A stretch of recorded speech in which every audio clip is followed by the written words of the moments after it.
Bienvenidos, bienvenidas a Contrapunto, un programa de La Izquierda Diario Más. En esta oportunidad queremos indagar un poco el poder detrás del poder. Por estos días se habla mucho de la casta política, pero no tanto de los dueños del país que toman decisiones todos los días y que afectan a nuestra vida cotidiana. Queremos pensar cuál es el poder económico que está detrás de Milei, si hay ganadores y perdedores, qué objetivos tienen las clases dominantes con este gobierno. Y para tratar de responder algunas de estas preguntas, nos acompaña hoy Alfredo Zayat, economista y periodista de Página 12, de Cheque en Blanco en Futurock. Muchas gracias, Así es, Alfredo. No, gracias por la invitación. Y bueno, muchos otros medios también, ¿no? Hablábamos de eso recién. Y también está con nosotros Pablo Anino, que es economista, docente, escribe en La Izquierda Diario y hace su columna de economía en el Círculo Rojo de Radio Con Vos. ¿Qué tal, Pablo? ¿Cómo estás? Hola, Jessica. Muchas gracias. Bueno, gracias a los dos por venir. Y antes de arrancar, recordarles, bueno, primero agradecer a todos los que estuvieron bancando los primeros programas de Contrapunto y recordarles que se suscriban al canal de YouTube de La Izquierda Diario Más, activen la notificación y, muy importante, comentar, dejar likes. Si no lo hicieron todavía, es el momento de hacerlo. Y por último, saben que somos un proyecto autogestionado, así que si les gusta lo que hacemos, les dejamos un QR en la pantalla para que puedan hacer su aporte económico y poder seguir desarrollando este proyecto. La Izquierda Diario se renueva para abrir el debate y tomar partido. 10 años de periodismo desde abajo. Y estamos movilizando para pelear por todos los derechos. Una jornada de protesta que fue muy importante, masiva. A partir de octubre tenemos un nuevo canal de streaming, La Izquierda Diario Más. Nos renovamos con más entrevistas, debates políticos, ideológicos, culturales, investigaciones y una cobertura federal. Y lanzamos ChatPTS, una herramienta de inteligencia artificial para que puedas conocer las ideas socialistas y de la izquierda. Una novedad revolucionaria que no tiene ningún otro medio del país.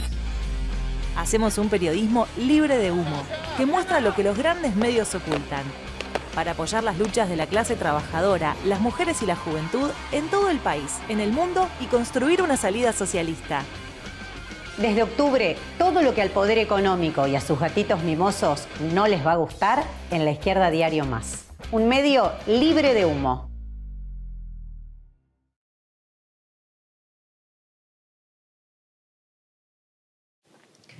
Ahora sí, si les parece, nos metemos al tema que nos convoca. Pasó el coloquio de IDEA, sí, ¿ya? Y tuvo un título bastante sugestivo, si no es ahora, ¿cuándo? Se notó que hubo bastante apoyo, hubo algunos reclamos, pero viendo andar el gobierno de Milei estos meses, de alguna manera, o por lo menos desde mi visión, se ve como que hay heterogeneidad entre los sectores que están ganando, o sea, no todos ganan por igual, pero se expresa bastante homogeneidad en el apoyo que hay al gobierno. ¿Qué creen que es lo que está unificando al poder económico hasta ahora, por lo menos, para apoyar a Milei? Mira, el análisis que yo hago sobre la intervención del poder económico en el gobierno de Milei, en realidad sobre un gobierno de derecha o de ultraderecha, que puede ser Milei o antes fue Macri, yo lo veo en tres instancias: lo ideológico, lo político y lo de los negocios. En lo político, claramente apoyan un gobierno liberal, ultraliberal, que tiene políticas neoliberales de apertura. Ideológico es porque tienen esa concepción conservadora, reaccionaria y en contra de cualquier movimiento nacional y popular. Para decirlo muy claro, digamos, fundamentalmente la mirada antiperonista. Y entonces, en esos dos puntos hay coincidencia de las diferentes fracciones del capital. Y por eso se unifican en ese objetivo. Después en los negocios empieza a haber contradicciones y empieza a haber lo que puede ser internas intercapitalistas. Y yo creo que en cada uno de los procesos anteriores de gobiernos conservadores, reaccionarios, asesinos, la dictadura militar, en la década del 90, con Macri y ahora con Milei, esas contradicciones hay que ver cómo se resuelven. Y me parece que ese es el gran interrogante que tiene el poder económico con Milei y cómo puede finalmente, cuál puede ser el desenlace. No, Pablo, ¿cómo lo ves? Sí, en algunas cosas coincido con lo que dice Alfredo, digamos, hay un intento, lo que quiere hacer Milei es como una reconfiguración del país o una reconfiguración productiva del país a imagen y semejanza de lo que quiere el capital financiero internacional. Eso comprende contrarreformas laborales, apertura económica, abrir nuevos negocios, sobre todo en actividades primarias extractivas, que creo yo que tienen como finalidad última garantizar los pagos de deuda, pero también otros mecanismos financieros de saqueo del país, como puede ser que se garantice la remisión de ganancias de las empresas extranjeras o la fuga de capitales. Y en esa idea general yo creo que gran parte del empresariado, de la burguesía argentina, presenta un apoyo a Milei, que es el coloquio de idea y tiene otras expresiones.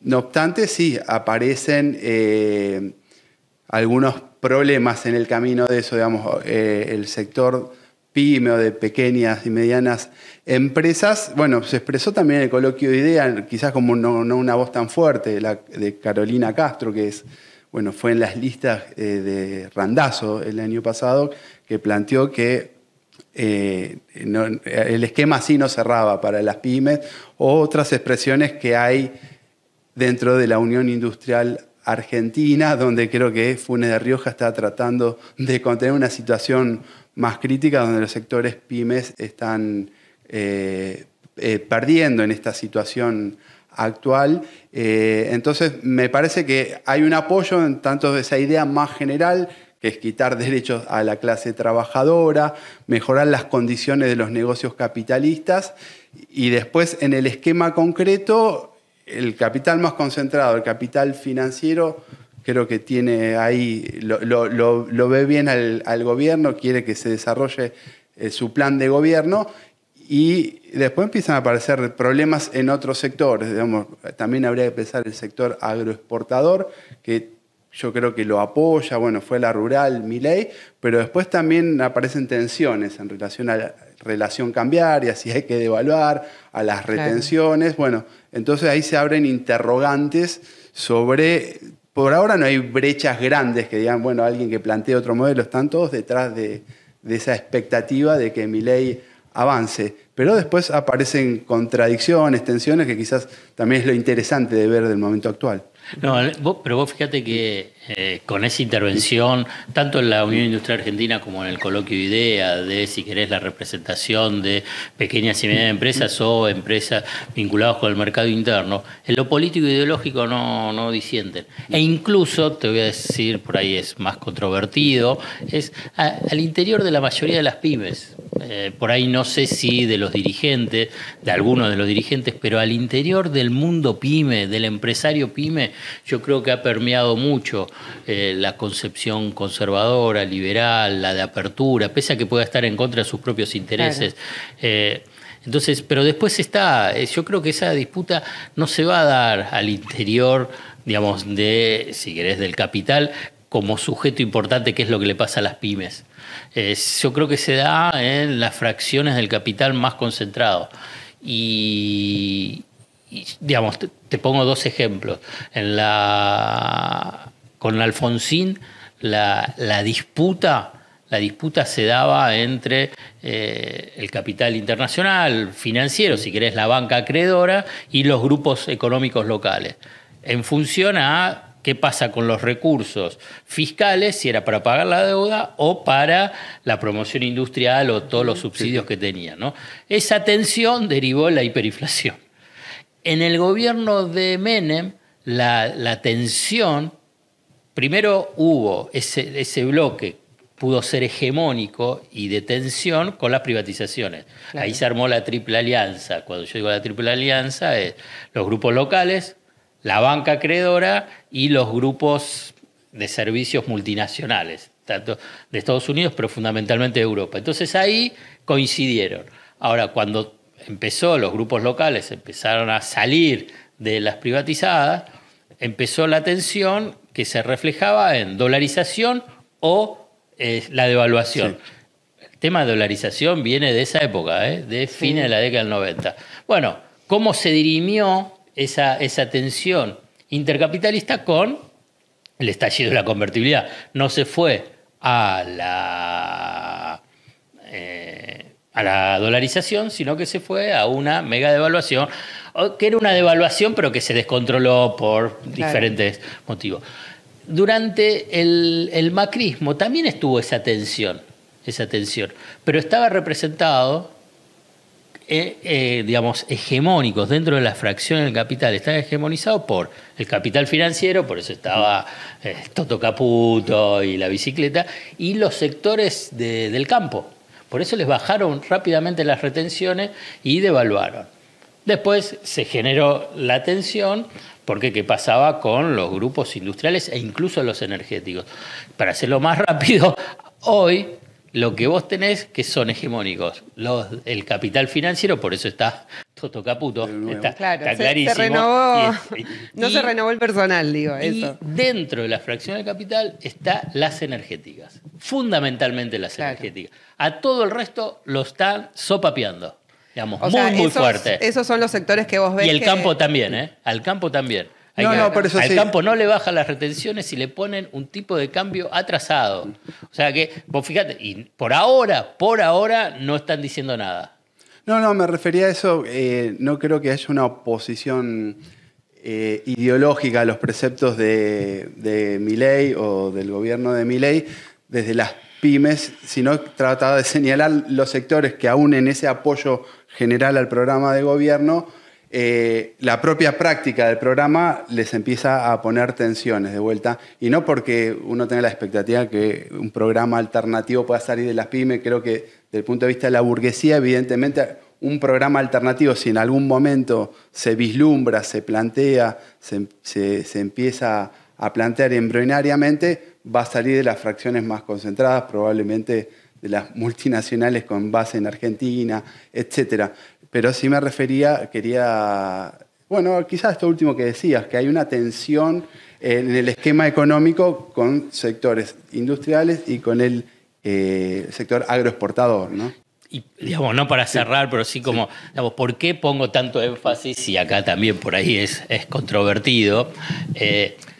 Porque todos estos procesos, y por eso hablé de la dictadura, hablé de lo que pasó en los 90 y con Macri, que es importante la resistencia social, ¿no? Las movilizaciones y todo lo que pasa, me parece, es un elemento central de la tensión y de el nervio social, pero estallan no por las movilizaciones, ni por la resistencia. Sé que por ahí es controvertido, por eso lo digo, por eso duró 10 años y medio la convertibilidad. ¿Cómo uno puede pensar 10 años y medio de rifaron el patrimonio público, se incrementó la desocupación, la fragmentación del mercado laboral, había piquetes, pero todo eso, y fueron muchos años. ¿Y cómo estalló? Uno puede decir, y por la movilización popular, y me hubiese gustado en todo caso, pero no fue así. Entonces, por eso yo me detengo mucho en ver qué es lo que pasa al interior del poder económico, cómo son las tensiones, ¿no? Si Milei sirve y puede, en última instancia, lograr que las fracciones del capital que pasan a ser hegemónicas puedan llegar a someter a las otras, claro, y se subordinen. Claro, el tema es que por ahí es bueno pensar la combinación de los dos factores, ¿no? Cuando hay crisis o divisiones en el poder económico, y si eso se combina además con lo que pasa en la calle, movilizaciones, eso puede llegar a ser un combo explosivo. De alguna manera, el 2001 no, es que tiene que haber. Yo no, ojo, fue un poco de eso también. A ver, entiéndame, yo digo tiene que haber, porque obviamente los que son dañados, que son castigados, tienen que defenderse. Lo que digo es que a veces existe una idealización vinculada con, bueno, de esta forma, digamos, el gobierno se va a debilitar. Y la verdad que se termina debilitando por otras razones. Digamos, en última instancia, estos son factores que colaboran para generar después las condiciones para la salida de esas situaciones que son muy regresivas.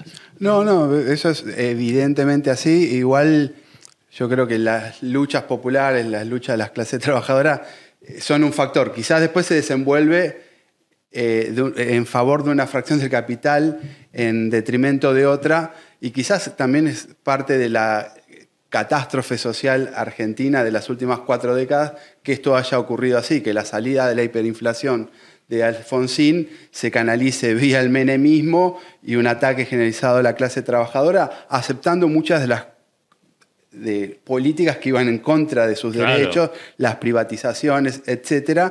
Y lo mismo que la salida de la convertibilidad haya sido en favor del sector, se quiere, mercado internista, la fracción más concentrada del gran capital, mercado internista en detrimento en ese momento de las privatizadas, del capital financiero, con la devaluación de Duhalde, que fue el elemento central del crecimiento posterior, creo yo, fue la devaluación salarial, bueno, la expropiación de los ahorros, quizás a esa historia de catástrofes donde la salida se desarrolla entre la fracción del capital, está bueno pensarlo.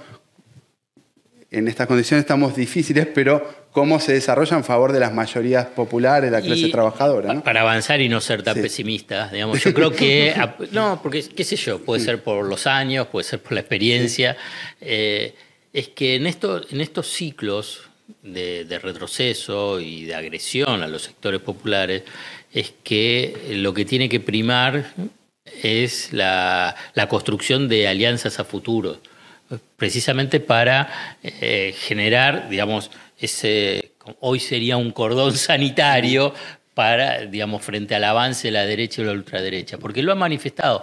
¿Cuál es el título del coloquio? Si no es ahora, ¿cuándo? Sí. Bueno, es a todo o nada. Lo que te está diciendo el poder económico es a todo o nada. El todo o nada es el no retorno. El no retorno de políticas distribucionistas, del desarrollo del mercado interno, de la integración social, de la movilidad social ascendente, de los derechos laborales, de los derechos previsionales. Es eso. Entonces, del otro lado, cuando decís, bueno, digamos, los sectores populares, digo, es amplio. Yo en sectores populares incluyo a las clases medias, no es que las excluyo. Clases medias bajas, pequeños productores, pequeños comerciantes, industriales, pequeños industriales, vinculados con el mercado interno, obviamente la clase trabajadora, pero la trabajadora formal e informal. Digamos. Entonces, son momentos de tratar de construir lazos y alianzas. Sé que es dificilísimo, si se están matando en todas las internas. Vos, digamos, lo que estoy diciendo parezco que soy un iluso dentro de... Pero bueno, si hago una descripción, digamos, es así. Digamos, entonces, porque esa fragmentación precisamente le facilita el terreno a la derecha, a la ultraderecha. Entonces, pero es momento de la construcción de esas alianzas. Digamos, y cada uno de esos protagonistas políticos y sociales de los sectores que son castigados, y bueno, van a tener que tener un poquito más de flexibilidad. Flexibilidad en la cuestión de la alianza. Digamos, la unión en la inmensa diversidad. Porque lo que hay del otro lado está más claro que nunca. Más claro que nunca. Es a todo o nada. Y ahí, pero y van todo por el todo.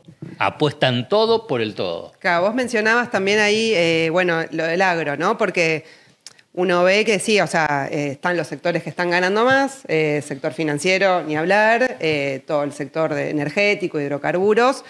Ahora uno ve el sector textil o automotrices, están siendo afectados por la apertura de las importaciones. En el caso del agro, lo que vos decías, o sea, están ganando porque tienen una mejor cosecha, pero tampoco es que están muy conformes con el tipo de cambio, retenciones, cepo, bueno, todos sus clásicos reclamos. Pensando, digamos, en los escenarios, ¿no? Que uno, bueno, podría ser o profundizar la recesión, o ir a una evaluación, que es lo que el gobierno niega, pero hay incógnitas sobre eso. ¿Cómo puede ser, qué puede pasar si hay una reconfiguración o más divisiones, digamos, dentro del poder económico cómo ven que puede impactar, digamos, depende de qué salida sea, ¿no? Cómo impacta en las divisiones, o si ya las hay, quizás, en el poder económico y están medio solapadas porque están viendo esta ventana de oportunidad que vos decías, bueno, para hacer, decía Pablo también, los cambios laborales. La elección del 2025 va a ser para mí un momento de bisagra con respecto a esa disputa al interior del capital. ¿Por qué? Digamos. Y porque, primero, porque viste que yo te puse 3 instancias, la política ideológica. Sí. La política ideológica es que gane Milei, que se alíe con la derecha, con el PRO, con los radicales con peluca, todo, digamos, entonces que gane. Porque si no gana, el todo por el todo se le debilita. Y entonces, y existe el riesgo del retorno. Entonces hasta las elecciones. Después, si le va bien a Milei, yo creo que ahí va a decir, bueno, ya está. Digamos, ya está, ganaste, tenés ese escenario que se te despeja para el 2027, no ganó el peronismo o no avanzaron las fuerzas políticas del amplio campo nacional y popular, de la izquierda. Entonces, bueno, ahora dame, digamos, por ejemplo, el campo. O grandes empresas vinculadas con el mercado interno. Y entonces, ¿qué hacemos? Salgamos de la recesión. Digamos. Entonces, como hay que ver si en esa instancia va a tener capacidad en el supuesto que gane, digamos, estoy con ese escenario pensando en el poder económico, puede generarse tensiones. Pero hasta el 2025 yo no la veo. Pero bueno. Que ves que se van a mantener sí, más se le van a bancar, unificadas. pero escúchame, lo del campo, no hay una declaración, les mantiene la retención. En el presupuesto... Bueno, Clarín y La Nación también es un tema que a preguntarse por qué, porque, o sea, viene sacando medidas también el gobierno de, bueno, toda la licitación del 5G, la exención del IVA a los diarios se la sacaron, sí, además de los ataques, sí, ¿no? Pero para, permanentes. lo del IVA, ¿quién paga el IVA? El IVA lo va a pagar el suscriptor. Claro. Uno puede suponer, bueno, perjudica a los dueños porque piensan que pueden llegar a perder suscriptores. Y bueno, hay que verlo. El IVA es el impuesto regresivo. ¿Quién lo paga? El consumidor. No lo va a pagar ni Mañeto ni Zaguier. Uno puede decir, es mejor porque además le podía permitir enjuague cuando estaba el tema de la compra en papel, pero la verdad que ahora es cada vez menor la venta en papel. Con las suscripciones, como siempre van aumentando. Fíjate qué es lo que pasa con el cable. Vamos, no está el grueso ahí del negocio. Se ha reconfigurado el sistema de medios y, mejor dicho, el negocio de los medios. El negocio de las telecomunicaciones. Entonces, se verá hasta ahora, ¿viste? Todavía es promesa, dice el tema del 5G, si va a venir Slim, si va a venir Elon Musk, porque, digamos, es parte de esa tensión. Pero vos ves, entre comillas, yo sigo viendo la tapa de Clarín, ves la tapa de Clarín, son todas notas a favor. De La Nación incluso también, pese a que... las tapas, después en las notas, otra cosa, sí, en el análisis, sí. Pero la gente ve las decís. tapas, es cierto, el portal. O marca la agenda, marca claro. la agenda de medios. Después no es que después, bueno, a ver, vamos y uno le leen todo a Pagni. Entonces, bueno, mirá todo lo que dice. Entonces, pese a que, bueno, Milei, digamos, está, pero sopapeando a Zaguier. El resto del poder económico, ¿qué dice? De la violencia discursiva, la violencia institucional, el avance sobre los periodistas, sobre los medios de comunicación y en última instancia sobre la libertad de expresión. Muy poco, muy poco. AEA, que es la reunión de los dueños de los grandes grupos económicos en Argentina, que lo conduce Héctor Mañeto de Clarín, Paolo Roca de Techín y Luis Pagani de Arcor, pero fundamentalmente Roca y Mañeto, sacaron un comunicado vergonzoso, ni mencionan a Milei, simplemente dice hay que respetar a los medios de comunicación como La Nación y la institucionalidad, nada. Imagínate cualquier otro del peronismo, de la izquierda, que dijese, digamos, El 1%. El 1% de lo que dice Milei sobre los periodistas y sobre los medios. Sería un escándalo nacional. Y acá no. Sí. ¿Pero por qué? Porque es todo por el todo. ¿Vale? Y el título del coloquio de idea es el reflejo más claro. Y esto, Pablo, que le preguntaba también esto de, bueno, más recesión o devaluación, ¿cómo ves que puede impactar en el bloque de poder o posibles divisiones que se acentúen? Mira, yo creo que la política oficial no declarada es recesión hasta que duela. Digamos, es una suerte de convertibilidad de $1 1.000 pesos, que es el tipo de cambio oficial. Bueno, se mueve con el crawling peg, pero es una suerte de convertibilidad sui generis, pues está combinada con el cepo cambiario. Es decir, si quiere, lo peor del esquema de menemista, si quiere, uno de los elementos que más erosionó el esquema de Cristina Kirchner, que es el cepo cambiario. Entonces, yo creo que el gobierno está, se quiere, enamorado de ese esquema, porque es un esquema que, por un lado, facilita el negocio financiero, es el famoso carry trade, la bicicleta financiera, que se estima que da rendimientos por encima del 30% en dólares. Entonces, eso, por un lado, está favorecido con el dólar planchado y con una recesión que avanza. Hay que ver hasta dónde, bueno, hay que esperar los nuevos datos, pero la recesión yo creo que por ahora avanza. En todo caso, la caída económica está encontrando un piso. Todavía no está claro que vaya a rebotar. Y yo creo que si los salarios no como la recuperación parcial que tuvieron ahora en agosto, que sin embargo ubica a los privados todavía con menos poder de compra que el año pasado, a los estatales con mucho menor poder de compra que el año pasado, y a los informales, incluso que hubo un número raro ahí que creció 10% el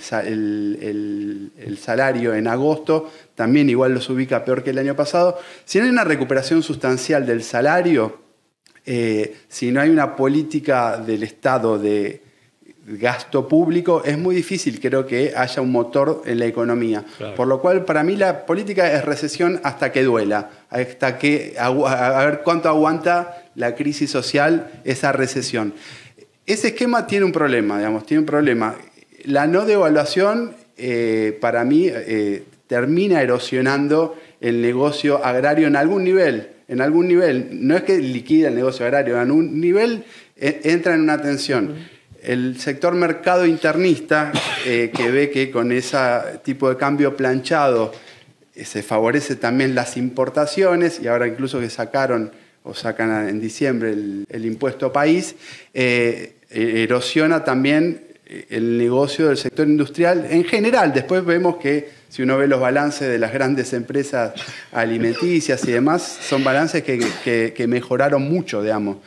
Ganancias que se multiplicaron en los primeros meses del gobierno de Milei. Pero ese esquema para mí produce ruidos, digamos, porque favorece al sector financiero y desfavorece a los otros. Por otro lado, el dólar planchado favorece al sector financiero en el carry trade, pero no lo favorece en otra cosa, que ellos quieren que junten dólares, que es el problema. ¿Cómo juntan dólares en la reserva para pagar la deuda en los próximos años? Y eso es lo que le dice el FMI, eso es con devaluación, juntar más dólares. O abrir las puertas a un nuevo ciclo de endeudamiento Bueno, acelerado. es lo que estuvo negociando Caputo la semana pasada en Washington, y todo indica que va a haber una nueva festival de deuda, porque anunció el repro con JP Morgan y Santander y quizá algún banco más. Por casi 3.000 millones de dólares. Casi 3.000 millones de dólares. Anunció lo del BID y el Banco Mundial, 8.800 millones de dólares, que suena mucho, después hay que ver el cronograma. Parece más marketing. El Banco Mundial y el BID no le niega un paquete financiero a ningún gobierno, de cualquier signo político. Por eso, pero esos 8.800 no van a entrar. Vienen muy escalonados durante 3 o 4 años, depende de qué proyecto, que además de todo esto, disculpame una sola cosa, el Estado, el gobierno argentino, tiene que poner la contraparte para esos proyectos. Claro. En general es 1 a 1. Digamos, pone $1 el Banco Mundial del BID, $1 tiene que poner el Estado sobre proyectos de infraestructura, de energía, de salud, de educación. Si lo único que no está haciendo nada de eso, está destruyendo el Estado. Sí, sí. No, y bueno, estuvo también el análisis de la calificadora Moody's, que dice, aún en estas condiciones, Argentina el año que viene tendría que ir a un reperfilamiento amigable de la deuda con los acreedores, fundamentalmente de Wall Street, no sé, con los logos de Wall Street. Lo cual, ese reperfilamiento amigable es relanzar el ciclo de endeudamiento argentino en una nueva escala. Eso la apuesta del gobierno, apuesta Caputo, creo que es lo que está detrás de este festival financiero que estamos viendo estas últimas semanas. También está el blanqueo, que aportó unos 14.000 millones de dólares, dicen, hasta el momento, y están los vetos. Si uno ve el aumento de la bolsa y la caída de riesgo país, se da entre el veto al aumento de los jubilados en 10 de septiembre y el aumento al aumento en el presupuesto universitario a principios de octubre. Pero eso tiene muchas inestabilidades por detrás, creo yo. Es un esquema precario, pero es a lo que me parece que apuesta el gobierno. Después también, no sé, me parece que el Crowdlink con una inflación que se desacelera, pero va por encima del aumento que tiene el tipo de cambio oficial, también plantea una contradicción profunda para el sostenimiento del esquema económico del gobierno. Lo que pasa es que si puede abrir las puertas para un nuevo ciclo de endeudamiento acelerado y masivo, y lo puede sostener. Por eso está apostando. Todo eso, lo que vos estabas mencionando, apunta a que baje el riesgo país. Y está bajando. Y si baja a 600 puntos, y ya va a poder colocar deuda por debajo de 10 puntos, de 10% de tasa de interés. Y si tenés ingresos de dólares, son los mismos ingresos de dólares cuando fue la dictadura, y financió la tablita de Martínez de Oz, los ingresos de dólares de privatizaciones más de endeudamiento que financió la convertibilidad, y los 2 años de Macri, también financiados por el endeudamiento. Entonces, si la verdad puede abrir las puertas de este nuevo ciclo de endeudamiento, y va a tener margen. Lamentablemente, pero yo digo, para describirlo, para tratar de entenderlo. Digamos, ahora bien, ¿qué es lo que pasa alrededor? Bueno, después está todo incendiado. Digamos, no sé si vieron, seguramente o no, Game of Thrones. Sí. Bueno, viste que pasa el dragón, ¿no? Todo. Y te quema todo, pero en el medio por ahí queda, no sé, el rey, la reina, claro. y lo que está. Bueno, esto es lo que está pasando, digamos. Pasa el dragón, quema todo, y en el medio está el sector financiero, las energéticas. Las energéticas es una cosa, pero digamos, es un festival. Eso es lo que vos ves que cambió respecto al gobierno de Macri, que era más sector financiero, el bloque de poder más predominante, ¿no? Sector financiero más el agro. Claro. Y ahora sería más financiero, más energético, con Milei. Sí. Por eso lo tenés a Bulgeroni aplaudiendo, a Mindlin aplaudiendo, a Urnequian aplaudiendo, porque Urnequian también tiene petroleras, no es solamente aeropuertos. CGC es de Urnequian y está asociado con YPF en Palermo Aike, que sería como el segundo vaca muerte que está en Santa Cruz, a Roca. Claro. Digamos, la familia Roca, siempre vinculada con el mercado interno, concentrando su negocio en gas y petróleo con Tecpetrol. Por eso, vos fíjate, ¿a dónde desembarcó Roca en el gobierno? En YPF sería un escándalo de cualquier país más o menos normal, digamos, porque tiene 4 personas en YPF, empezando del número 1, gerente financiero, gerente de explotación, ¿no? Una cosa, digamos, le entregaron YPF. Porque ahí hay una cuestión básica en el negocio petrolero, digamos, varias, pero una básica, que es el know-how y el conocimiento, digamos, y la información. Sí. Entonces, ¿y cuál es la principal petrolera argentina? YPF. ¿Dónde va la competencia, que es Tecpetrol, a YPF? Después es el secretario de Hidrocarburos, también es de Techín.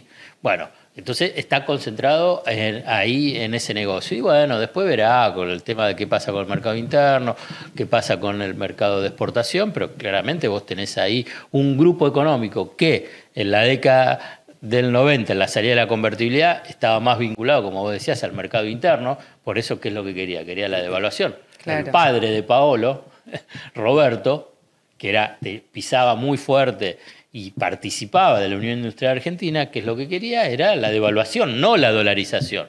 Pues estaba vinculado con el mercado interno para que le baje los costos laborales en dólares y poder exportar. Ahora ya no, el negocio central en Argentina está siendo el tema energético. Desde Argentina pudo internacionalizarse Ternium, o sea, Techin, por eso tiene plantas en Japón, tiene plantas en México, abrió también en Estados Unidos, en Italia. Entonces, ahí vos tenés lo que es el corazón que sostiene a Milei. Y después se verá qué pasa con el mercado interno. El mercado interno lo están destruyendo. Claro. Digamos, los números son impactantes. A mí, yo sí, lo del consumo. El consumo, vos ves los números, decís, pero ¿cómo puede ser esto? Digo, ¿qué es lo que pasa? Digamos, si vos tenés caída del 20% de alimento, bebida, artículo de limpieza y tocador, ¿qué significa? Que hay un sector de la población que dejó de consumir eso y pasó a consumir menos. O sea, que la está padeciendo, pero mal, digamos.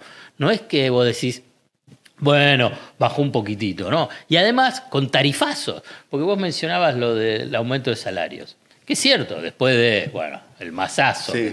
Bueno, todavía no llegó al punto de... Pero vos tenés que ver al interior de ese presupuesto, digamos, de ese ingreso familiar, que si se recupera y vos tenés los mismos precios de noviembre, decís, bueno, vas a poder recuperar tu calidad de vida. Calidad de vida relativa, ¿no? De lo que vos tenías. Claro. Pero no, porque la distribución de ese presupuesto familiar cambió rotundamente. ¿Qué es lo que subió muchísimo? Tarifas. Público, sí. Tarifas. Sí.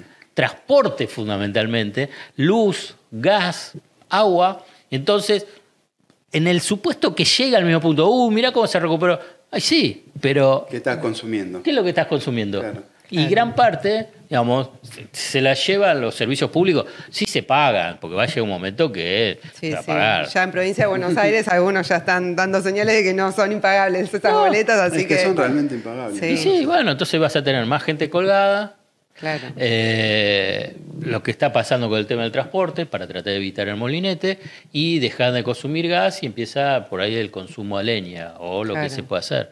Pero bueno. En un país que exporta petróleo se está perfilando para eso. No, pensaba también porque los dos hablaron de la posibilidad, ¿no?, de un nuevo ciclo de endeudamiento. Y bueno, hay un actor muy importante en Argentina que es el Fondo Monetario Internacional. Y en este, digamos, todo o nada, ¿no?, que hablaban del objetivo de Milei y las clases dominantes, de hacer un cambio como más estructural. ¿Cómo juega el FMI, ¿no?, en esas transformaciones? No sé, Pablo, si querés arrancar vos. No, sí, digamos, si uno, hay dos formas de verlo. Digamos, uno, en términos históricos, como decía Alfredo, desde 1970 el FMI empieza a tener un peso muy fuerte en la economía argentina y uno puede describir muchas cosas malas que hizo el FMI de la Argentina, digamos, del avance del capital extranjero, las privatizaciones, el avance contra los derechos de los trabajadores en muchos momentos históricos y que persisten hasta ahora esos cambios estructurales que promovió el FMI. Pero hay un dato que sintetiza, si se quiere, todo. Teníamos una pobreza del 4% de la población a principios de la década de 1970 y con el FMI de vuelta desde el 2018 y en toda la historia, salvo con algunos baches, llegamos al 52,9%. Entonces yo creo que el tema del endeudamiento y del FMI son dos grandes trabas, dos grandes condicionamientos que expresan la dependencia argentina de las potencias imperialistas y yo creo que ahí hay una discusión sobre, en principio yo pensaría como el primer Perón que decía que el FMI era un organismo putativo del imperialismo yanqui, que habría que pensar las condiciones de ruptura con el FMI y en eso sí, ahí está de vuelta el lugar de la calle, de las condiciones para la lucha del pueblo trabajador, las condiciones de un programa que se oponga al FMI. Entonces yo creo que una discusión es la ruptura de las relaciones con el FMI, el tema de la deuda también. Si uno toma los datos que da el Ministerio de Economía, la deuda pública se lleva 2% del PBI en intereses, año a año de 2005 hasta 2023.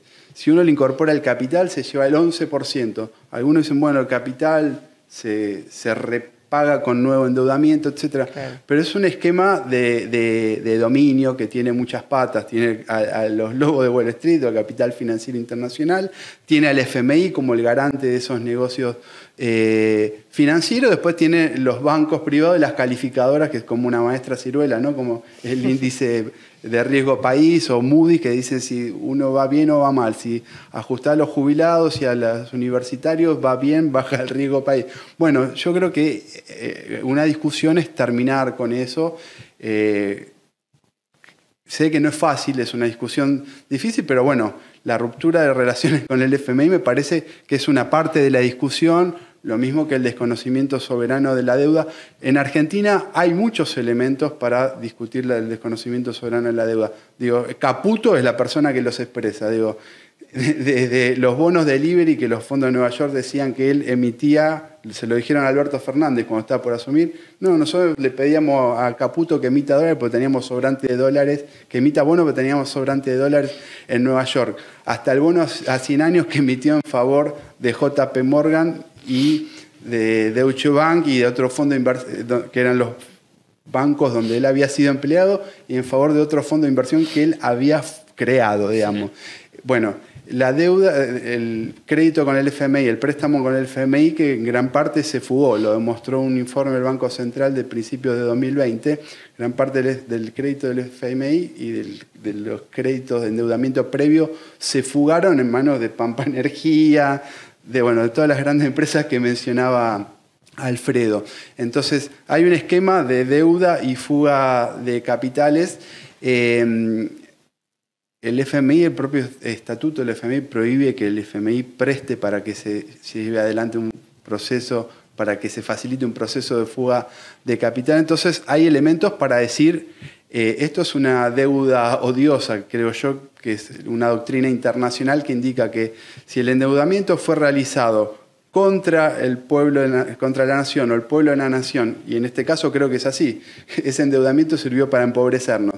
Si ese endeudamiento fue realizado a conciencia de quienes prestaban la plata, del FMI y los lobos de Wall Street, del capital financiero, de que estaban saqueando a la nación, y eso es así, si esa deuda es odiosa, creo que debería llamársela como es, como deuda odiosa, y plantar un desconocimiento soberano de la deuda. Habría muchas cosas también para discutir, un plan de desarrollo de Argentina que yo creo que sería de la mano de la clase trabajadora, pensado y planificado de manera democrática.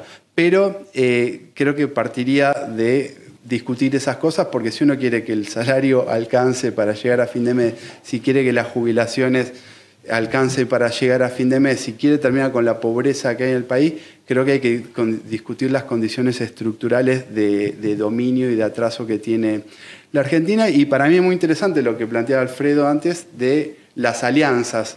Yo no pensando en alianzas políticas electorales, sino la alianza para derrotar el programa de Milei en las calles. ¿Cuáles son las alianzas? Porque él decía muy bien, tiene que ser contemplar no solo los reclamos de los trabajadores ocupados.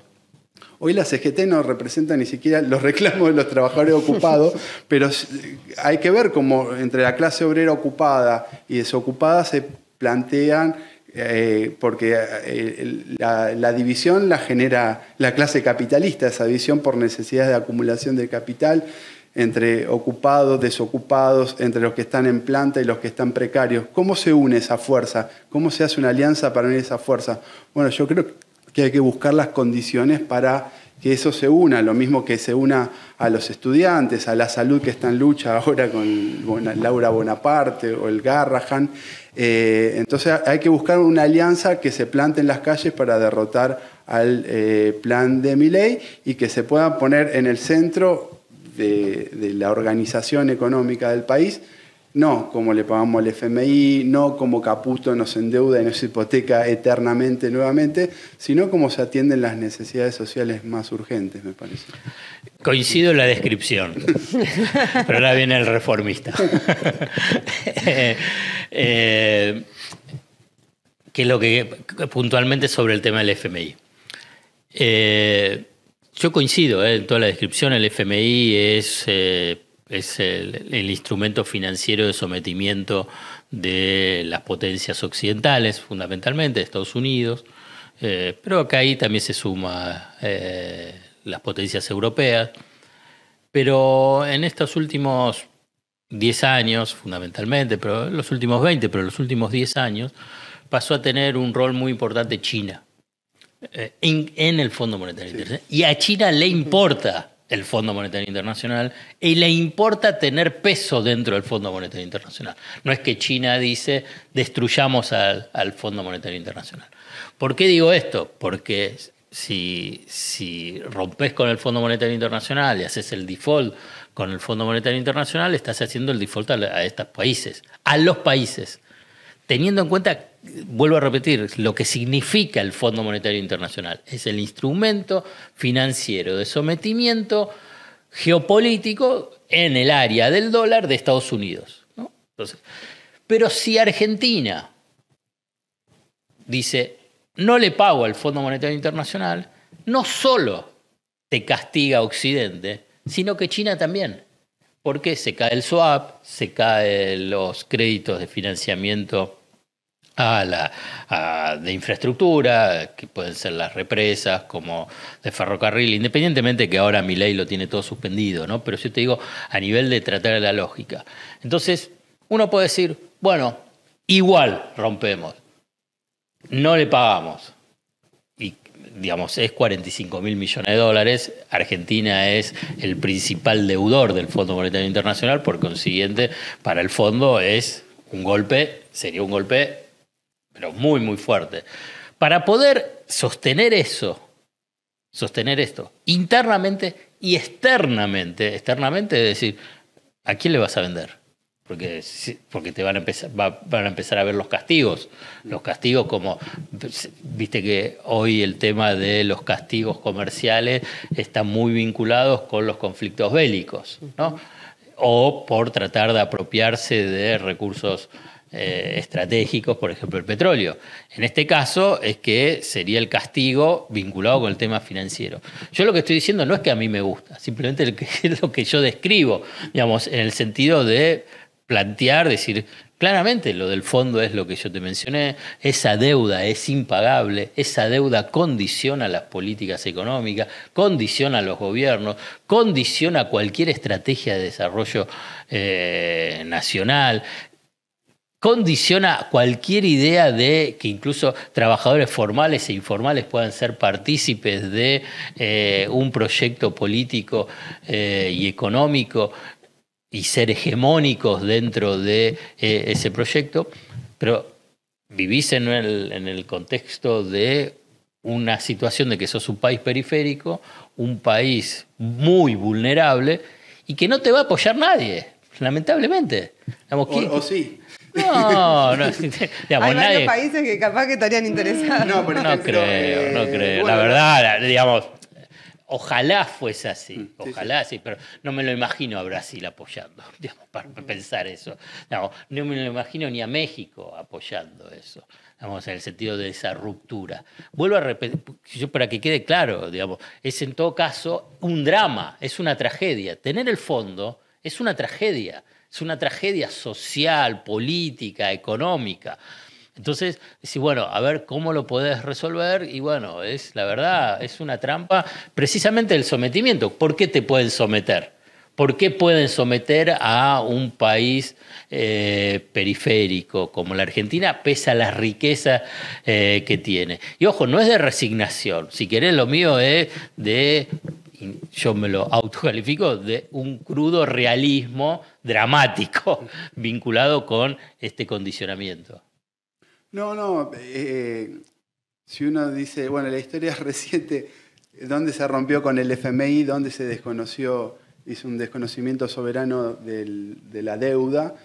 es muy difícil encontrar experiencias recientes. Sí, uno, si agarra la historia de los grandes desconocimientos soberanos de deuda, digo, desde San Martín en el Perú hasta Estados Unidos, la guerra de pero no estaba el fondo. No estaba el fondo, no, pero lo que quiero decir... No, España también, Estados Unidos lo hizo. Es que no es una tarea sencilla que uno dice, hoy yo decreto el desconocimiento soberano de la deuda y todo mejora, porque evidentemente va a haber intentos de represalia, va a haber búsqueda de castigo por los mecanismos financieros, y uno podría pensar de un país como Argentina qué otras medidas puede tomar de defensa nacional. Pero yo también creo que hay que tener confianza en la posibilidad de que la lucha de la clase trabajadora, de los sectores explotados, es una fuerza social que permita resistir, porque lo contrario es del 52,9% de pobreza, no sé cuánto. Y también lo que quería decir antes, que el The Economist, uno de los principales diarios económicos, que es británico, sacó una nota recientemente que dice que hay preocupación en el sector financiero, en el FMI, por las protestas contra el FMI, porque estuvo Sri Lanka, Kenia, bueno, hay un montón de países donde incluso en muchos lugares la juventud interviene contra el FMI. Entonces yo creo que habría que apostar, pensar incluso si no internacionalmente no se hace una campaña en defensa de Argentina. Está Argentina, estuvo Ecuador recientemente, Costa Rica, un montón de países donde la bota del FMI es muy fuerte. Egipto, Ucrania, sí. Ucrania, pero escúchame, Ucrania. Pongamos el ejemplo Ucrania. Es la OTAN contra Rusia, ¿no? Es sí. Ucrania, pero sí. ¿Quién lo apoya a Ucrania? Todos los países occidentales, las potencias, sumado a Estados Unidos, ¿no? El Fondo Monetario Internacional le prestó a Ucrania y le presta a Ucrania. Con condicionamientos. ¿Qué tipo de condicionamientos? Son draconianos. De una cosa decir, pero teóricamente voy a decir, bueno, puede ser un poquito flexible. No, devaluar, ajustar. E incluso, después de, creo que, ¿cuántos ya van a ser? Casi 4 o 5 años, el tema de los sobrecargos, que bajó un poquito, no lo hizo por Argentina. Está bien, fue Guzmán con Stiglitz que lo puso sobre la mesa por primera vez. Pero ahora salió. Sí, pero salió ahora. Pero no por esa presión de la Argentina que acompañó, sino para bajarle también, como estaba Ucrania, bueno, para bajarle un poco el peso de los intereses de la deuda, fundamentalmente Ucrania, que está incluido, también está Egipto, me parece también está Ecuador, está la Argentina, y la Argentina se beneficia. Digamos, lo que digo es que el Fondo Monetario Internacional es una tecnoburocracia, pero que es un instrumento financiero de la geopolítica de Estados Unidos. Entonces, ahí es donde empieza a jugar otros factores vinculados a qué es lo que podés hacer con el fondo. Pensaba también porque, bueno, hay un libro interesante, Brasil Autofágico, de Barbosa dos Santos, Feldman, que, bueno, estudian un poco la dinámica entre el gobierno del PT de Lula y Bolsonaro. Dice, bueno, el PT es la regulación del conflicto social, la gestión de la crisis. Bolsonaro es la aceleración total. Pero dice, bueno, en cuanto a la matriz productiva de Brasil, dice, no, ellos dicen, no es que cuando está esta alternancia hay un cambio 180 grados, no hay un movimiento pendular. Hay más bien, dicen, una espiral acumulativo de fractura social, ¿no? O sea, pensando también en esto de, bueno, está el FMI, que tiene las consecuencias que ustedes describían, ¿no?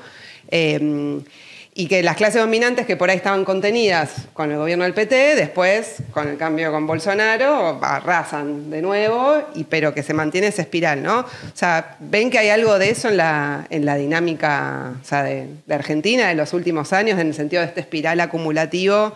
Porque, digo, para también pensar cuáles son las alternativas, ¿no? También a si es así o no.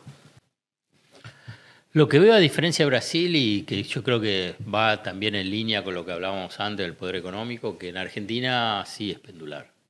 Está el famoso péndulo argentino, descrito inicialmente para mí magistralmente por Marcelo Diaman, y que se repite. Pero lo que pasa es que el poder económico argentino quiere frenar. Que quede del lado derecho el péndulo. Y en Brasil no. En Brasil no hay péndulo. La verdad que sí hubo una transformación de un poco de la matriz productiva en los últimos 20 años, pasó a tener un rol más importante todo el complejo agrario, agroexportador, el sector industrial se mantuvo pero tuvo un retroceso relativo, sigue siendo fuerte, pero es otra... La Argentina tiene esa particularidad para mí dentro de lo que son los países latinoamericanos, lo pendular, y yo creo que ese es el gran... la gran tensión que existe en función a también por un sociólogo portantiero del empate hegemónico, ¿no? que claramente el poder económico quiere que deje de ser empate. Sí, no, yo creo que están estas diferencias que marca Alfredo. Después también hay una dinámica que uno podría decir de los últimos... Bueno, la CEPAL, la Comisión Económica para América Latina, habla de una década perdida en América Latina. Hay una erosión de la situación económica, social. Después creo de que se terminó el boom de los precios de las materias primas, de la primera década del siglo XXI, que permitió en algunos lugares de América Latina ciertas políticas de redistribución parcial. Yo creo que se preservaron muchas de las conquistas que el neoliberalismo había, o las políticas neoliberales habían conquistado en el momento previo, y en la dinámica posterior me parece que sí, sobre todo en la última década y pico, se da esa dinámica de Brasil autofágico, donde la derecha busca gobernar a través de la crisis. Digamos, la gestión de la crisis es una cosa permanente. No es que se quiere eliminar la crisis, o sí, se quiere salir del empate o resolver esta reconfiguración de la Argentina en favor del capital financiero internacional, pero hacerlo a través de la crisis. Y en los otros casos fue como, bueno, el gobierno de Alberto es más difícil pensarlo porque también agarró la pandemia, pero así, como regular la crisis, pero no hay cambios estructurales profundos, si se quiere, como lo hubo después del boom, en el boom de la posguerra. No sé si cambios estructurales profundos, hubo un cambio en la matriz productiva. Si uno ve las últimas 2 décadas y pico...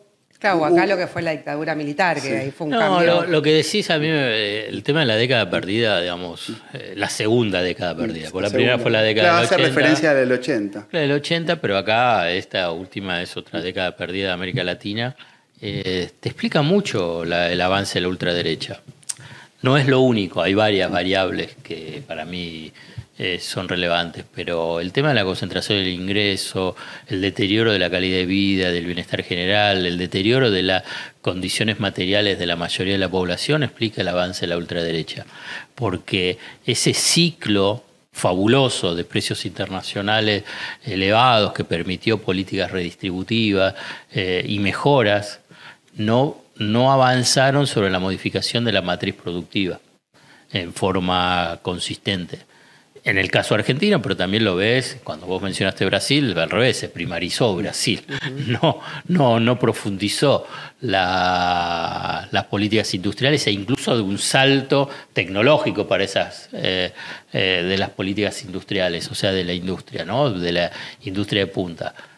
Tiene industria de punta Brasil, no quiero decir, digamos, para que no quede, pero no hubo un salto cualitativo. Vos tuviste una primarización de la economía de Brasil. Y lo mismo pasó con los otros países, ¿no? En los países latinoamericanos. Entonces, bueno, eso explica, digamos, el malestar social, el malestar con la democracia, el malestar con las estructuras políticas tradicionales, porque no dieron respuesta. No dieron respuesta a una mejora consistente. El caso particular de Argentina es dramático, digamos. Pone 9, 11 o 13 años, si querés, desde el 2011, desde el 2013, 12, 13 o del 2016, sí, hasta hoy. Es un periodo larguísimo de crisis. Es difícil encontrar un periodo tan largo de crisis digamos, sin mejorar las condiciones materiales de la mayoría de la población. Te tenés que remontar a la década perdida de la década del 80, que fue, para ponerlo de una forma esquemática, también podés podés empezar desde 1975 a partir del Rodrigazo, profundizado con el 76, o desde el 82 con la explosión de la tablita cambiaria hasta el 92, ¿no? Que ahí te frenó, por lo menos, el tema de la inflación, donde tuvieron 3 años, o 4 años, decir, bueno, ¿qué es lo que pasa? Lo que pasa es que ahí tampoco después mejoró. Sí, sí. Entonces, es larguísimo. Son periodos muy largos donde yo entiendo a sectores de la sociedad desilusionados, que tienen malestar y que lamentablemente votan a sus verdugos o apoyan a sus verdugos e incluso construyen su relato de la cotidianidad con el discurso que va en contra de sus intereses, de sus propios intereses. Digamos, no me gusta, pero lo entiendo, porque es mucho tiempo, es muchísimo tiempo para la vida. Para la paciencia de la vida, sí. Sí, escúchame, bueno, qué sé yo ya pasé todas, digamos, tengo mis años, pero no sé, un joven de 18 años llega a los 32 y dice, pero escúchame, claro, de 18 a 32, 14 años, ¿qué pasó? Al revés, cada vez peor. Antes alquilaba y no pensaba en poder tener mi propiedad, mi vivienda propia. Ahora ni llego a poder pagar el alquiler y por ahí tengo que volver a la casa de mis viejos. Sí. Bueno, fíjate, digamos, a ver, ¿qué le podés exigir? ¿Qué le podés reclamar? ¿Qué le podés pedir? Digamos, obviamente que hay que trabajarlo. Yo simplemente lo describo para tratar de entender sobre cómo intervenir políticamente, discursivamente y para la acción política posterior.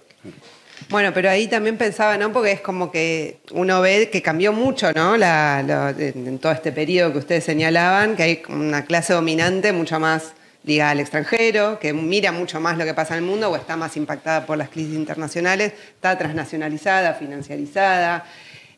O sea, si es posible compatibilizar, pensar algún tipo de desarrollo nacional teniendo esa clase empresaria, digamos, con esas características. O sea, yo es una duda, digo, que realmente la leía también en un libro que sacaron hace poco Cantamuto, George Weiner, de Con exportar más no alcanza, que dice, bueno, el problema de la restricción externa excede solo la relación importación-exportación. O sea, hay fuga de capitales, hay pago de deuda, hay remesa de utilidades al exterior y todo eso te sigue haciendo agujeros en la economía. Entonces, ¿cómo haces para pensar hacia adelante un proyecto de crecimiento? O sea, que cambie un poco la tendencia que describían. No, yo creo que obviamente me parece que es incompatible, digamos, primero porque lo da la experiencia práctica de las últimas décadas, que se acentuó esa estructura y lo que decíamos antes, 52,9% de pobreza en la última medición. ¿Cómo se supera esa incompatibilidad? Y yo creo, si son quienes nos atacan nuestras condiciones de vida constantemente, hay que resistir a ese ataque permanente y pensar alternativas nuevas, digamos. Yo por eso planteaba lo de la ruptura con el FMI problemática, el desconocimiento de la deuda, pero esos empresarios, está la idea esa que discuten en el libro, que con exportar más no alcanza.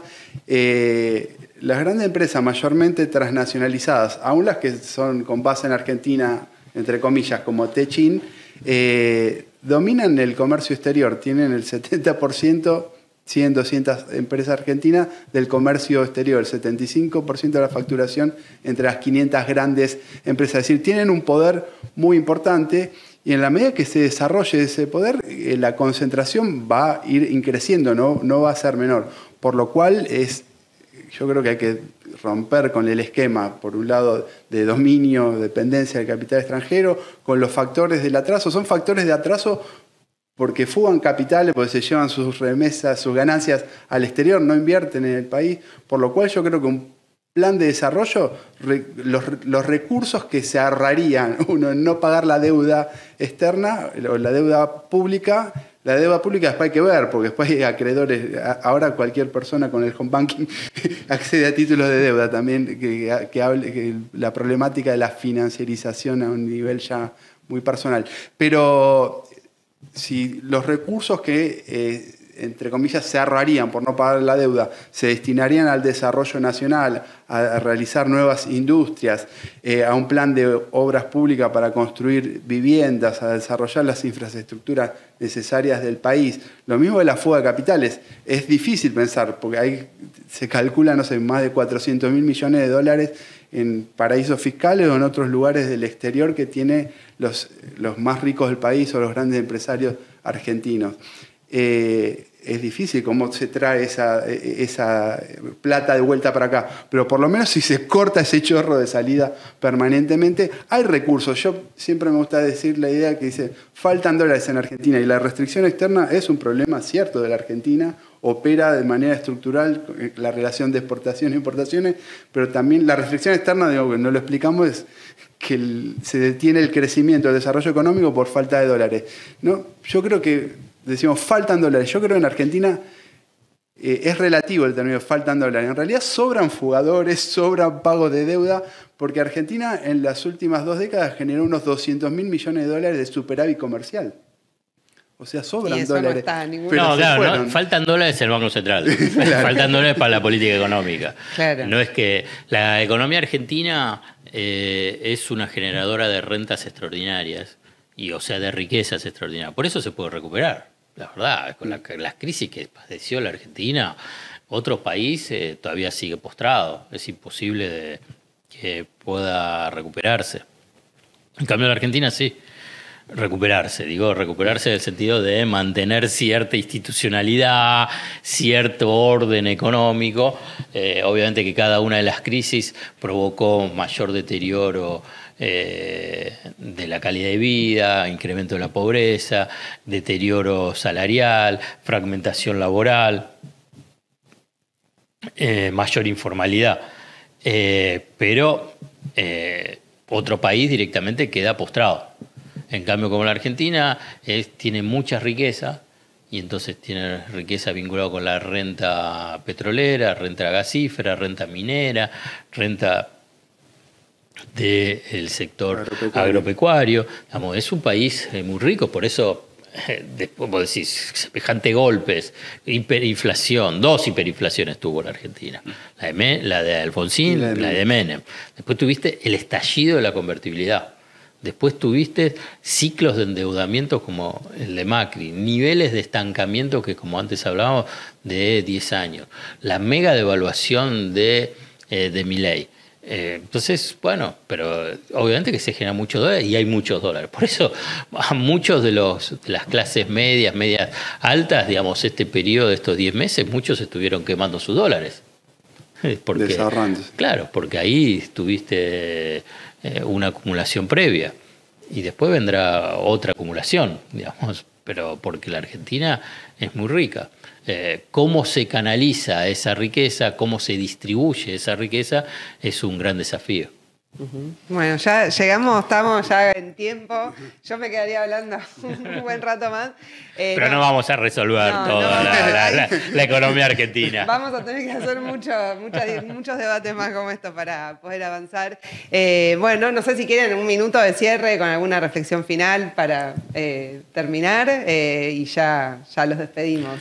No, yo repetir un poco, por ahí, no sé quién está escuchando, si puede interpretar lo mío, vincula a tratar de describir la realidad y en función, porque esa descripción de la realidad, la verdad, es bastante dramática. Para mí es una tragedia que esté Milei, las políticas económicas que hace Milei,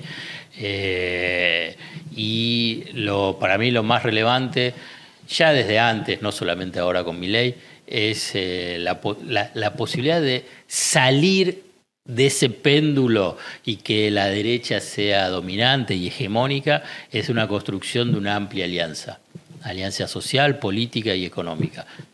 simplemente como mensaje, si querés hasta naif o idealista, pero sino que cada vez se hace muchísimo más. Porque ¿sabes qué? Hay un punto, y aquí sí para cerrar, descriptivo, no como mensaje, es que a la derecha hay alguien que la amalgama, hay alguien que la unifica. Digamos, entonces, porque vos ves, escúchame, Milei, ¿cómo hace esto? Digamos, si no tiene casi diputados, no tiene senadores. Entonces, Milei con los del PRO, con los de los radicales, con los peronistas de derecha, con gobernadores, ¿quién amalgama ahí? Bueno, porque si ellos se tienen que juntar, no se juntan. Entonces, el poder económico los amalgama, los junta. Por diferentes motivos, digamos. Puede intervenir en las convicciones de ellos de diferentes formas. En cambio, el amplio espectro de los sectores populares, incluyendo de la izquierda, centroizquierda, movimientos sociales, bueno, de todo, del peronismo, bueno, no hay nadie que amalgame. Entonces, ahí es donde se produce esa disparidad en la intervención en la acción política. Por eso es lo primero, y ahí sí viene, bueno, la única forma es la construcción de ese cinturón sanitario, como mencioné al comienzo, o traducido en una amplia alianza política, económica y social de los sectores populares amplios, desde clase media hasta la izquierda. No, me interesaba lo que decía Alfredo antes de las riquezas que existen en el país, o lo que decía yo de que hubo un superávit de $200.000 millones de dólares, mucha plata que generó de excedente en el comercio exterior del país, por lo cual creo que hay recursos para tener un plan de desarrollo que tiene que, creo yo, ser producto de un debate democrático entre toda la clase trabajadora, y yo creo que en eso que tiene que haber una alianza que se anteponga para derrotar el plan de Milei, que esa alianza, creo, ya tenemos insinuación de alianza obrero-estudiantil con la lucha universitaria y expresiones de apoyo que hay entre sectores de los trabajadores, en sectores de la salud, docentes, pero en términos más amplios debería comprender también a los sectores informales, a los sectores desocupados, a los sectores incluso excluidos que están como desconectados de la actividad económica. Sí, eso se atraviesa, está atravesado transversalmente por las clases medias, digamos. El gobierno de Milei ha deteriorado los ahorros por la vía que se los gastan o por la vía de la política de Caputo, ¿no? de las tasas de interés y demás, por lo cual a las clases debería ser una amplia alianza que creo que yo debería tener eje y centralidad en la clase obrera, que es la principal clase productora del país, esos 20 millones de asalariados o desocupados que constituyen la clase obrera del país. Creo que es una fuerza social muy poderosa para llevar adelante esta alianza. Por ejemplo, si se pusieran en disposición los recursos que no se pagan de la deuda, que se evitan de la fuga de capitales, si se nacionaliza el sistema bancario, yo creo incluso un programa democrático impulsado por la clase trabajadora de planificación democrática del desarrollo permitiría que esos recursos también asistan con financiamiento al pequeño comerciante, al pequeño productor. Pero bueno, en lo inmediato yo creo que hay que pensar las condiciones para derrotar, antes que eso, o en la perspectiva de eso, hay que derrotar el plan de Milei. Bueno, Alfredo, Pablo, muchísimas gracias a ustedes por haber venido. Y a ustedes recordarles que se suscriban al canal de YouTube, que saben que es un proyecto que se autogestiona, así que les vamos a dejar el QR en pantalla para que puedan hacer su aporte económico si les gustó el programa. Nos vemos la próxima, no se pierdan el próximo Contrapunto con Edu Castilla, y un agradecimiento especial a la producción, a Pampa Tomic, Mile Ferreira y Dani Emac. Gracias por acompañarnos y nos estamos encontrando.